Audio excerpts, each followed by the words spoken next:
Assalamualaikum, halo penonton saluran Makyem semuanya. Hari ini, di kesempatan kali ini, Mimin akan berbagi kisah baru, seru, dan dijamin akan menarik nih.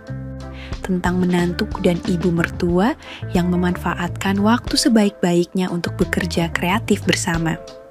Nah, karena Mimin agak sedikit sibuk, langsung saja, mari simak saja video ini sampai selesai. Tapi, sebelum mulai ceritanya, mari perkenalkan dengan tokoh utama dalam kisah ini, tapi semua nama akan disamarkan demi privasi. Joko adalah menantu Bu Siska, usianya 25 tahun. Hari itu, dia datang berkunjung ke rumah mertuanya sendirian, tanpa istrinya dari luar negeri. Karena ada urusan bisnis dari kantornya untuk mengurus keperluan di Indonesia dan kebetulan di kota di mana mertuanya itu tinggal. Joko diminta oleh mertuanya, yaitu Pak Tono dan istrinya, yaitu Bu Siska, yang sama-sama berusia 58 tahun untuk tinggal di rumah mertuanya selama ia tinggal di kota tersebut. Joko mengetuk pintu depan dan ibu mertuanya yang ayu itu segera menyambutnya. Si cantik itu hanya mengenakan daster khas baju ibu-ibu rumah tangga. Tapi entah kenapa, saat Bu Siska yang mengenakan baju itu terlihat sangat menarik hati si Joko. Bu Siska terlihat sangat cantik dan segar di mata Joko kala itu. Loh mas, aku kira mas baru akan datang besok lusa. Ayo masuk dulu, kata Bu Siska sambil memutar badan. Walau tertutup daster, tapi Joko bisa melihat dengan jelas pemandangan yang begitu sempurna di balik daster yang dikenakan Bu Siska saat itu. Mas Tono belum pulang, tapi sebentar lagi pasti datang, ucap Bu Siska menjelaskan kalau suaminya sedang tidak ada di rumah. Tadi aku dari bandara naik bis, kata Joko sambil mencari sofa untuk duduk. Oh begitu, istirahat dulu mas, jawab Bu Siska sambil membungkuk untuk mengambil cangkir yang ada di meja di depan Joko. Karena daster yang dipakai Bu Siska sangat longgar, gerakan ini membuat Joko kembali lagi disuguhi pemandangan yang membuatnya menarik nafasnya dalam-dalam. Melihat kecantikan dari ibu mertuanya itu, entah kenapa Joko tiba-tiba saja jadi ingin. Joko pun segera menyembunyikan penampakan sebuah tenda darinya itu karena malu. Setelah menata meja, Bu Siska duduk di depan Joko dan menyilangkan kakinya seakan sengaja memamerkannya. Joko pun harus konsentrasi penuh untuk mendengarkan pertanyaan Bu Siska. Jadi, bagaimana perjalanannya? Capek ya mas? Tanya Bu Siska. Lumayan melelahkan bu, sahut Joko. Mata Joko bergerak menelusuri Bu Siska dari atas sampai bawah, dari ujung kepala sampai ke ujung kaki. Bu Siska mulai sedikit rikuh dengan tatapan mata Joko yang seakan ingin menangkapnya itu. Aku naik dulu ke kamar ya mas, mau mandi sebentar, lalu aku siapkan makan malam. Mas pasti sudah lapar kan, anggap saja rumah sendiri, kata Bu Siska sambil menaiki tangga. Mata Joko tidak lepas dari gerakan Bu Siska yang aduhai sampai ke atas tangga. Saat itu, tiba-tiba telepon berbunyi, Joko pun mengangkatnya. Halo? Halo, ini Mas Joko ya? Tanya suara di ujung telepon yang rupanya suara Pak Tono, bapak mertua Joko. Iya Pak, kata Joko. Mas, aku minta maaf ya, karena aku nggak bisa pulang hari ini. Soalnya, aku harus lembur di luar kota dan baru akan pulang sekitar hari Minggu sore, mendadak banget dan tidak bisa ditunda. Tolong pamitkan ke ibu mertua kamu ya. Pesawatnya hampir berangkat, aku tidak bisa lama-lama. Maaf tidak bisa menemani mas, aku telepon kalau sudah sampai di sana nanti.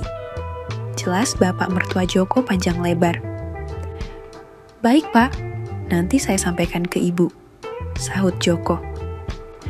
Setelah mengucapkan salam perpisahan, Joko kemudian menutup telepon itu.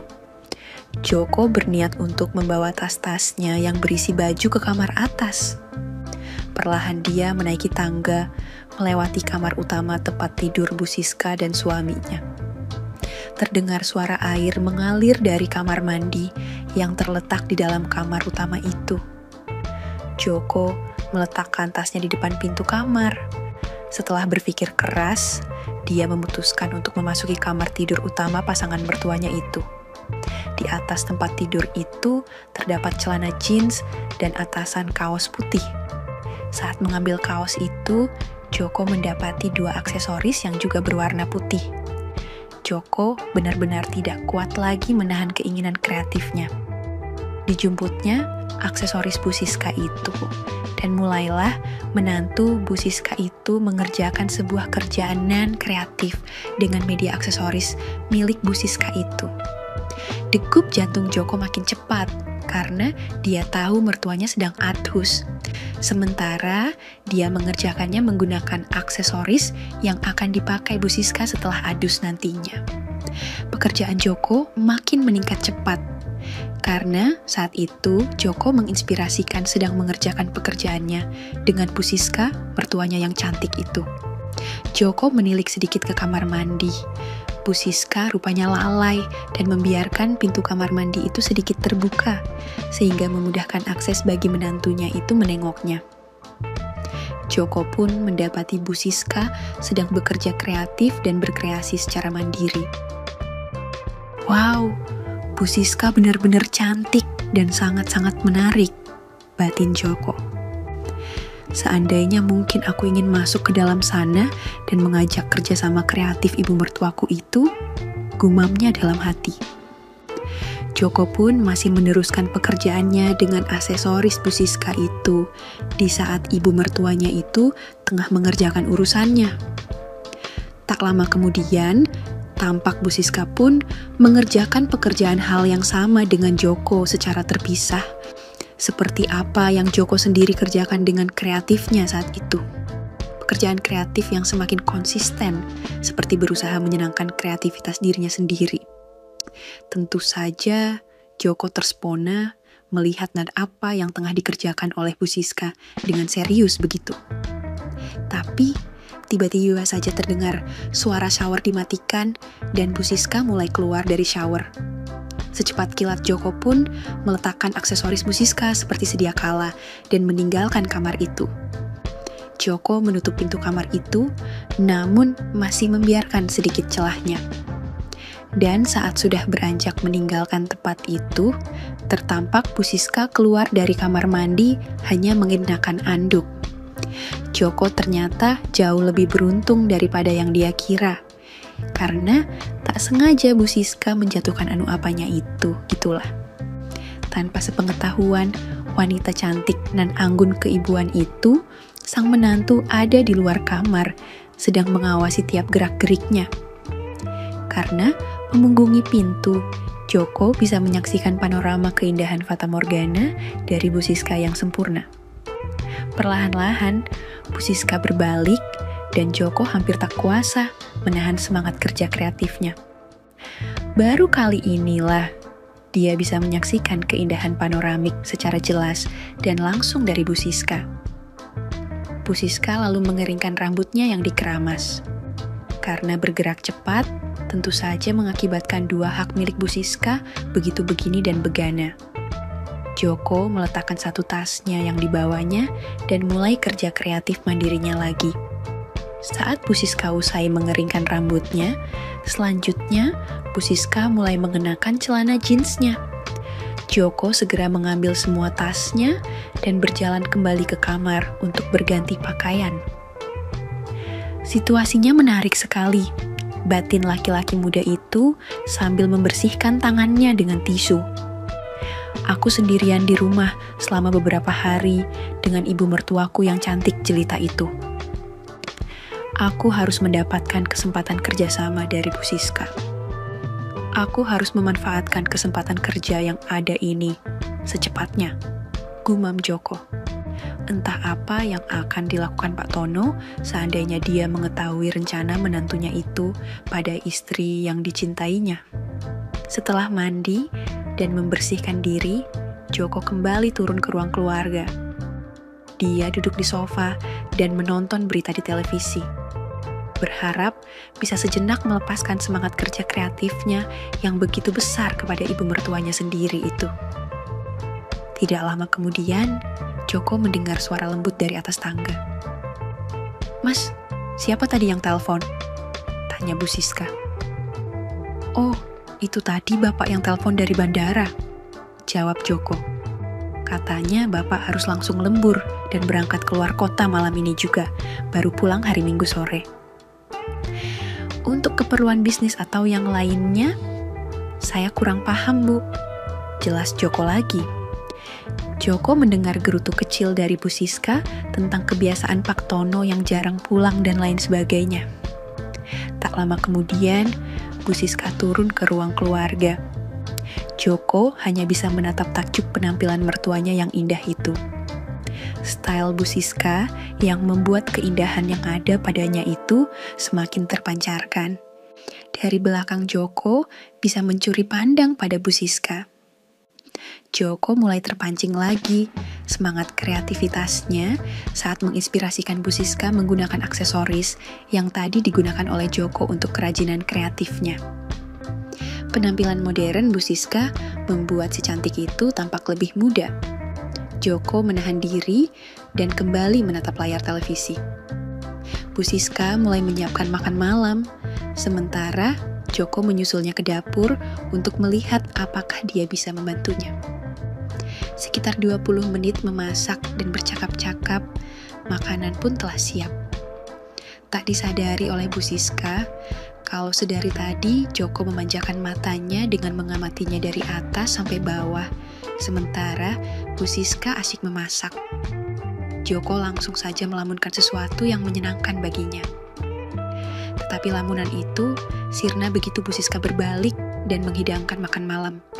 Selanjutnya, mereka pun makan bersama. Setelah acara makan dan ngobrol sebentar, Bu Siska memutuskan untuk pergi tidur. Tidak berselang lama, ketika Bu Siska sudah hampir terlelap, tiba-tiba saja dirasakannya ada angin semilir masuk melalui selimutnya yang tebal. Baru disadarinya, ternyata selimut itu diangkat oleh seseorang. Bu Siska yang masih terpedam tersenyum gembira. Bu Siska berpikir ternyata suaminya tidak jadi berangkat keluar kota. Saat membalikan badan, barulah disadarinya bahwa bukan suaminya, melainkan Joko yang berada di sampingnya. Karena sangat mengantuk, Bu Siska pun lambat bereaksi, dan dengan cekatan Joko langsung berusaha memulai pekerjaan kreatifnya. Keadaan saat itu pun menyadarkan Bu Siska akan gawatnya situasi yang sedang dihadapinya ketika itu. Bu Siska pun segera berupaya menunjuk Joko. Joko hanya tersenyum dan menelikung tangan Bu Siska hingga dia tidak bisa berkutik. Semakin Bu Siska mencoba, semakin asiklah pekerjaan kreasi Joko. "Mas, lepaskan aku. Apa yang Mas lakukan di sini?" tanya Bu Siska. "Itu pertanyaan bodoh, ibu mertuaku sayang," kata Joko. "Kurasa ibu tahu pasti apa yang sedang aku kerjakan," sahut Joko. "Aku ini ibu mertua kamu, Mas," protes Bu Siska. "Ini tidak mungkin, Mas." "Memangnya siapa yang akan menghentikan pekerjaan aku?" tanya Joko. "Tidak ada orang lain di sini. Kamu boleh berteriak kalau mau.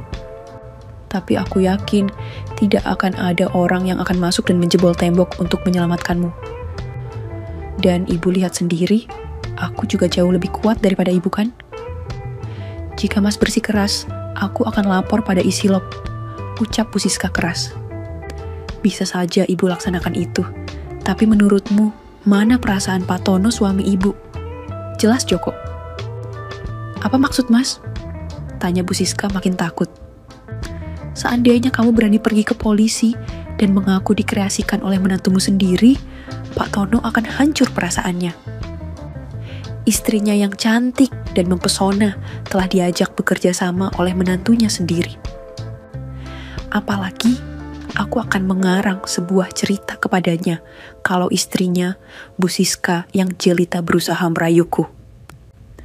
Bahkan jika dia mencoba untuk tidak mempercayai ceritaku, dia tidak akan pernah percaya lagi padamu." Aku tentu saja akan menceritakan bagaimana senangnya saat aku tengah bersama ibu. Semua detail akan aku ceritakan, semua hal yang tidak pernah dia bisa berikan kepadamu. Oh ya, ibu mertuaku sayang.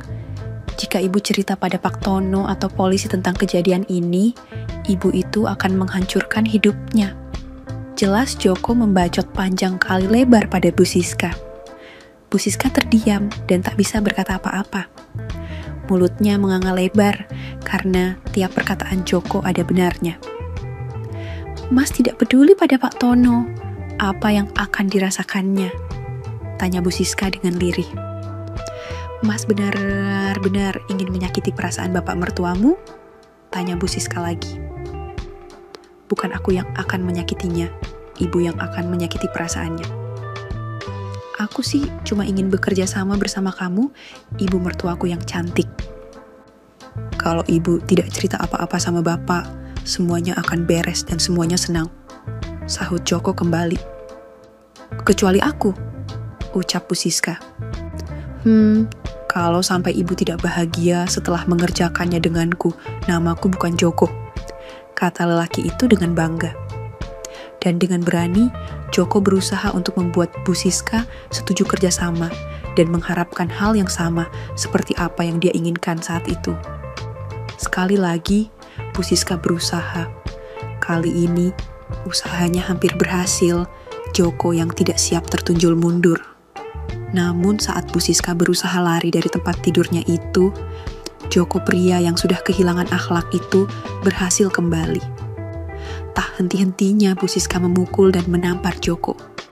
Tapi, apa daya dia hanyalah seorang wanita yang lemah. Sedangkan Joko tidak mempedulikan perlakuan Bu Siska.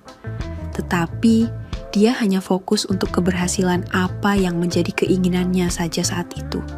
Semakin lama, usaha kreatif yang dikerjakan oleh Joko semakin luluh juga Bu Siska. Dan pada akhirnya, malah terbawa akan suasana yang diciptakan oleh menantunya itu. Sehingga Bu Siska lupa untuk menolak keinginan kreatif menantunya yang tampaknya sudah gelap mata itu. Kesenangan kreativitas Bu Siska begitu membumbung sehingga istri Pak Tono itu bernyanyi perlahan. Dengan wajah senang, Joko tertawa terbahak-bahak penuh kemenangan. Akhirnya, malam itu Joko berhasil mendapatkan suatu pekerjaan kreatif yang begitu membahagiakan dalam hidupnya. Apakah Joko hanya akan mengajak kerjasama kreatif ibu mertuanya itu sekali itu saja? Ataukah Bu Siska sendiri yang malahan akan memintanya akibat suaminya yang terlalu sibuk kerja dan melupakan kewajibannya sebagai seorang suami? Tentunya kisah si Joko ini akan semakin menarik untuk diikuti. Dan mari kita lanjutkan. Jangan skip video ini, bosku semua. Akhirnya malam itu, Bu Siska menemukan hasil kerja kreatifnya untuk yang kesekian kalinya. Bu Siska juga bisa merasakan Joko juga menaruh hasil kerja kreatifnya ditaruh di dalamnya. Akhirnya, Joko berdiri dan keluar dengan santai dari sana, meninggalkan istri Pak Tono itu yang istirahat. Saat Joko akhirnya tertidur, Bu Siska memutuskan untuk mandi keramas dan mengganti spray yang baru saja terpakai barusan. Dia mencoba melupakan apa yang terjadi barusan, tapi getaran kreativitas hasil kreatif yang dirasakannya tak kunjung menghilang. Bu Siska tahu, dia tidak mungkin mengatakan sejujurnya apa yang terjadi pada Pak Tono ataupun pada pihak yang berwajib. Bu Siska tak punya bukti apapun dan dia juga takut kalau Pak Tono bertanya padanya apakah Bu Siska merasa senang saat mengerjakan pekerjaan kreatif itu dengan menantunya itu. Karena Pak Tono selalu tahu saat Bu Siska berbohong. Jadi, dia pasti tahu kalau Bu Siska mendapatkan hasil kerja kreatif yang terasa begitu lain saat mengerjakannya dengan Joko. Bu Siska tidak akan menceritakan apapun pada suaminya atas kejadian itu. Saat membersihkan kamar keesokan paginya, Bu Siska menemukan sepucuk kertas di atas meja riasnya, surat dari Joko. Aku berharap bisa mengulangi pekerjaannya lagi. Bu Siska sayang, kalau aku sudah tidak kecapekan tentunya. Menginspirasikannya saja sudah membuatku ingin kerja lagi. Aku berjanji akan lebih lama dalam mengerjakannya, Bu. Walaupun Bu Siska berharap Joko hanya menakut-nakutinya, tapi dia tahu menantunya itu bersungguh-sungguh dengan apa yang ditulisnya itu. Istri Pak Tono itu merinding ketakutan. Dia memikirkan jika menantunya itu akan meminta lowongan kerja lagi setiap ada kesempatan. Dan tidak ada satupun yang bisa dilakukan si cantik itu untuk menghentikannya. Bu Siska tak henti-hentinya menyalahkan dirinya sendiri yang gegabah karena selalu turu dalam keadaan yang sembrono. Kebiasaan buruknya itu membuat menantunya yang tidak tahu diri itu bisa memanfaatkan situasi itu dengan mudah. Selain hal itu, satu lagi kebiasaan buruk Bu Siska adalah dia sering meremehkan situasi. Bu Siska dengan santainya turut tanpa mengunci pintu kamar, padahal dia hanya berdua saja dengan menantunya itu. Sungguh sebuah kesalahan yang sangat fatal. Ingatan Bu Siska tak bisa lepas dari kejadian di malam itu yang awalnya dia tak berminat mengerjakan pekerjaan kreatif itu dengan Joko menantunya sendiri itu. Bu Siska pun terjaga sepanjang malam. Dia tidak bisa tidur karena masih teringat apa yang telah dikerjakan Joko kepadanya. Dia berusaha melupakan semua kejadian itu, tapi amatlah sulit melupakan apa yang terjadi pada dirinya. Jangankan melupakan apa yang telah diberikan menantunya itu, padanya seakan tidak pernah hilang dari ingatan Bu Siska. Karena apa yang didapatkannya saat bekerja dengan Joko jelas jauh beda dengan yang didapatkannya saat bekerja dengan suaminya. Joko mengatakan akan mengerjakannya lagi dan dengan kepergian Pak Tono selama beberapa hari ini, tentunya amat mudah bagi Joko menorehkan kesempatan untuk mengerjakan kerjaan kreatif itu lagi. Tapi untungnya hari itu menantunya itu seharian pergi entah kemana. Jam dinding sudah menunjukkan angka melebihi tengah malam saat Bu Siska mendengar pintu depan terbuka. Bu Siska yang kelelahan tertidur di sofa di depan pesawat televisi setelah menonton acara hiburan malam Komandan Andre Taulani. Karena masih mengantuk, Bu Siska sedikit lambat bangun dari sofa dan lupa menghindari pertemuan dengan menantunya. Pria yang tidak lain adalah menantunya itu langsung mencarinya. Joko berhasil bertemu Bu Siska di dekat anak tangga menuju ke lantai atas sebelum si cantik itu berhasil ke kamar atas. "Mas, apa yang Mas lakukan? Aku tidak mau bekerja kreatif lagi." Bu Siska memohon dan mencoba melepaskan diri. "Percuma," ibu menjerit. "Di rumah ini cuma ada ibu dan aku toh," ucap Joko dengan santainya. Bu Siska mencoba berupaya lebih keras lagi, namun tetaplah gagal semua usahanya itu. Dengan sekali, gerakan kreativitas cekatan Joko berusaha untuk membuat hidangan malam itu semakin mudah didapatkannya. Kecepatannya Joko dalam hal itu cukup membuat Bu Siska kagum sesaat, seakan-akan pria itu sudah sering mengerjakan hal ini sebelumnya. Kembali lagi, Bu Siska berupaya keras menolak pekerjaan itu. Tapi, karena posisi jabatannya yang kurang pas, Joko bisa menghindar. Setelah Joko berhasil dengan usahanya itu, kembali lagi, Bu Siska berusaha menolak tawaran kerja dari ulah menantunya itu. Tapi sayang, hal itu malah menambah semangat kreativitas Joko yang kemudian tertawa terbahak-bahak. Itu hukuman buat ibu yang menghindari tawaran pekerjaan menantunya yang sudah kangen. Jangan pernah lari dariku lagi, mengerti? Sekarang coba tebak apa yang aku bakal kerjakan sama ibu, ucap Joko tertawa terbahak-bahak melihat wajah Bu Siska yang memelas. Aku bakal mengerjakan pekerjaan kreatif dengan ibu sampai ibu nantinya tidak akan bisa melupakanku lagi. Lanjutnya. Setelah mengatakan itu, Joko kini memiliki akses penuh ke kawasan kebun sawit Bu Siska yang sudah tampak siap panen. Joko segera mempersiapkan dirinya untuk bekerja juga dengan tergesa-gesa. Wanita cantik itu berusaha, tapi usahanya selalu saja gagal. Ketika Joko sudah berhasil menyempurnakannya, Bu Siska menangis dan terus memohon pada Joko agar menghentikan kerjaan panen sawitnya. Tapi yang dikerjakan menantunya itu malah terus berusaha agar Bu Siska juga segera terbawa ke suasana yang dia harapkan. Kemudian, saat-saat yang ditakutkan Bu Siska pun akhirnya datang juga. Wanita cantik itu mulai merasakan adanya tanda-tanda sebuah perasaan yang begitu menyenangkan dan membahagiakan dirinya. Entah kenapa, Bu Siska mulai menyukai pekerjaan kreatif seperti ini dari menantunya itu. Rasa takut dan bersalah yang ada di benak Bu Siska bertarung dengan rasa senang berkreasi yang melandanya. Ada kesenangan dan hasil kreativitas yang unik yang bercampur antara rasa sulit dan kesenangan yang luar biasa yang dipromosikan oleh sang menantu. Istri Pak Tono itu makin kebingungan saat Joko akhirnya menyudahinya karena dia sudah menemukan hasil kerja kreatifnya sebelum Bu Siska. Bu Siska bingung karena entah harus merasa lega atau malah kecewa. Bu Siska rebahan di atas sofa dengan perasaan campur aduk. Dia merasa lelah dan malu. Bu Siska merasakan hampir saja si cantik itu menemukan hasil kreativitasnya kalau saja Joko tidak keburu menyudahi pekerjaannya. Wah, sepertinya aku terlalu berlebihan ya, Bu, tanya Joko.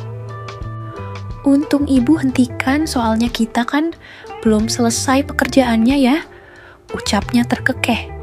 Sebelum Bu Siska mampu berpikir dengan jernih tentang apa yang dikatakan menantunya itu. Aku masih ingin mengulangi pekerjaan lagi malam ini, hanya saja karena aku baru saja menemukannya. Tentunya kali ini akan membutuhkan waktu lebih lama untuk berhasil untuk yang kedua kalinya itu. Aku ingin menemukan hasil kerjanya untuk yang kedua malam ini. Bahkan kalau untuk mencapai ke sana, aku harus mengerjakannya sampai pagi. Aku harap ibu mau bekerja sama, karena kalau sampai aku tidak mencapai hasil kerja apa yang aku inginkan, aku akan marah sekali, ucap Joko. Bu Siska tentu saja menjadi panik. Si cantik itu tidak tahu menantunya itu serius atau tidak, tapi yang jelas tidak ada jalan lain kecuali menurut pada permintaan Joko itu. Jangan begitu, Mas, aku mohon, bisik Bu Siska lemah. Mengemis tidak akan mengubah pendirianku. Dengan berat hati malam itu, Bu Siska menurut saja. Joko pun segera saja, tanpa aba-aba sudah kembali menyempurnakannya. Dan dalam waktu sekejap saja, Bu Siska kembali merasa seolah-olah tengah terombang-ambing di tengah lautan yang maha luas akibat pekerjaan kreatif yang dikerjakan oleh menantunya itu. Bu Siska merasa nyaman sekali malam itu dan kembali melupakan bahwa dia adalah seorang istri yang setia sebelum kedatangan menantunya itu. Kedua manusia berlainan jenis itu mulai bekerja sama. Bu Siska mulai merasa senang karena Joko kali ini memperhatikannya lebih lembut. Keberatan hatinya telah menghilang berganti dengan sambutan. Bu Siska berusaha keras menyembunyikan perasaannya agar tidak terlihat terlalu jelas di depan sang menantu. Bu Siska berusaha untuk tidak bernyanyi, sedangkan Joko meringis penuh kemenangan. Apa yang diperoleh Bu Siska terlalu hebat, sehingga menggiring wanita jelita itu ke penyempurnaan kreativitas. Sampai akhirnya, Bu Siska pun menemukan hasil kerjanya dengan sempurna 8 kali sebelum keduluan oleh menantunya seperti sebelumnya. Akhirnya, setelah 8 kali, selesai melalui masa-masa penyempurnaan teori, itu Bu Siska membuka matanya. Joko meringis penuh kemenangan melihatnya. Tentunya, Joko tidak serta-merta menghentikan pekerjaan itu. Kali ini, Joko tidak perlu meminta karena Bu Siska tahu apa yang diinginkannya. Setelah beberapa lama, akhirnya Joko pun sampai juga pada ujung perjalanannya. Untuk beberapa saat lamanya, Bu Siska dan Joko terdiam. Perlahan kesadaran akan kejadian yang telah berlaku menyentakkan Bu Siska. Dia kembali sadar akan kesalahan atas yang terjadi. Bagaimana mungkin dia malah ikut menghayatinya? Kemana istri Pak Tono yang telah bersumpah setia itu? Bu Siska menangis sejadi-jadinya. Dia menyalahkan dirinya sendiri karena terlena oleh keinginannya sendiri. Bu Siska langsung menuju kamar mandinya. Saat Joko menyusulnya, Bu Siska yang cantik itu wajahnya penuh dengan kemarahan. Beberapa hari lagi suami ibu akan pulang. Kalau tidak mau semua ini terbongkar, sebaiknya mulai sekarang ibu turuti ajakan lowongan kerja kreatifku. Ucap Joko seraya melangkah keluar, meninggalkan Bu Siska yang tampak putus asa dan tidak tahu harus berbuat apa untuk menyelamatkan diri dari situasi ini. Air matanya menetes deras di pelupuk matanya. Kisahnya pun masih jauh dari usai.